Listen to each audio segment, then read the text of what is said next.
हरे कृष्णा राधे श्याम। तो वैशाख मास के स्नान की महिमा बताई। अब मैं आपको बताती हूँ वैशाख मास में हमें स्नान, सूर्योदय के पहले जो स्नान ब्रह्म मुहूर्त में स्नान किया है, स्नान के बाद हमें क्या करना है। स्नान के बाद हमें सबसे पहले सूर्यदेव को जल देना है, सूर्यदेव को अर्घ देना है। और जैसे ही सूर्योदय होता है, जब तक आप स्नान तो आपने कर लिया, उसके बाद आप जप कर लें। आपका गुरु मंत्र या फिर हरि नाम जप जो भी आप करते हैं वो जप करें। उसके बाद जैसे ही सूर्योदय होता है, सूर्य को अर्घ दें।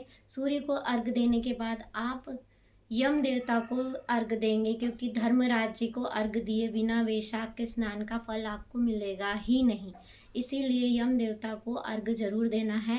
तो यम देवता को जो अर्घ देंगे वो कैसे देंगे, यम देवता को और पितृ देवता को अर्घ देते हुए उसके बाद हमें आगे श्री हरि की कैसे पूजा करना है वो मैं बताऊंगी। पहले मैं आपको बताती हूँ हमें तर्पण कैसे करना है यम देवता को। तो यम देवता को हमें तर्पण करना है। थोड़ा छोटा सा गोल या फिर परात जैसा पात्र ले लें, जल ले लें, जल में काले तिल और तुलसी मिला लें या गंगा जल मिला लें। गंगा जल नहीं भी हो तो कोई बात नहीं, सिर्फ सादा जल ले लें। और उसके बाद ऐसे हाथ में जल लें और ऐसे तर्पण करते हैं। या तो कुशा ले लें, तो कुशा की जो लंबी डंडी होती है, कुशा से ऐसे जल डालते हुए कुशा से यम देवता को तर्पण करें।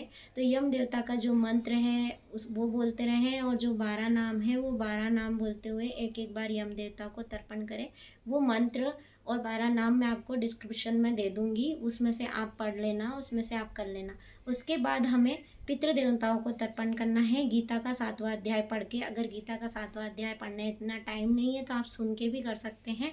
तो सुनते हुए या बोलते हुए गीता का 7वां अध्याय बोल लिया, पाठ कर लिया, उसके बाद ये बोलें कि हे पितृ देवताओं, मैं आपको ये तर्पण कर रहा हूँ, इसे कर रहा हूँ, कर रही हूँ, स्वीकार करें। ये नहीं कि लड़कियां नहीं कर सकती, महिलाएं नहीं कर सकती हैं, कर सकती हैं, क्योंकि सीता मैया ने भी दशरथ जी का श्राद्ध किया था अयोध्या में सरयू नदी के पास। तो आप तर्पण कर सकते हैं, चाहे शादीशुदा हैं या शादीशुदा नहीं है, कुंवारी हैं और शादीशुदा नहीं है के अगर विधवा है तो भी कर सकती हैं, शादीशुदा है तो भी कर सकती हैं, कन्या है तो भी कर सकती हैं, और पुरुष तो कर सकते ही हैं। पुरुष का तो कोई पता है ही नहीं कि नहीं कर सकते, तो स्त्रियां भी कर सकती है। इसीलिए आपको पितृतर्पण करना है। पितृतर्पण के लिए फिर वही जल जो है रखा हुआ है, उसी जल में आप और दूसरा जल ले लें और फिर लोटे से जल ऐसा लेकर डालते जाएं। जैसे मैंने एक वीडियो में बताया है पितृतर्पण कैसे करते हैं, वो मैं डिस्क्रिप्शन में उसकी लिंक दे दूंगी, आप उसको देख के भी कर सकते हैं। तो वही जो आपने काले तिल और तुलसी वाला जल लिया है वही हाथ में लेकर ऐसे पितरों को तर्पण करें। पितृ देवता का मंत्र भी मैं डिस्क्रिप्शन में दे दूंगी कि पितृ देवताओं का मंत्र कौन सा है। वो मंत्र बोलते हुए आप पितृ देवताओं को तर्पण करें, जिनका नाम है उनका नाम लेके तर्पण करें।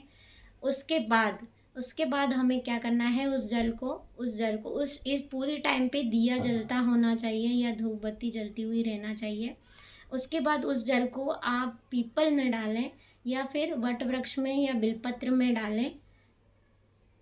बिलपत्र में, पीपल में या वट वृक्ष में इस जल को डालें। और नहीं कोई वृक्ष मिल रहा है तो अशोक के वृक्ष में, कोई भी पूजित वृक्ष हो, आम का हो, जिसमें आप ये डाल दें। तुलसी में भी डाल सकते हैं वैसे, पर नहीं डालें तो ज़्यादा अच्छा है। तो आप बाकी सब वृक्ष में डाल दें। इसके बाद हमें क्या करना है, इसके बाद हमें कैसे श्री हरि की पूजा करना है, ये मैं आपको नेक्स्ट वीडियो में बताऊंगी। राधे श्याम, हरे कृष्णा।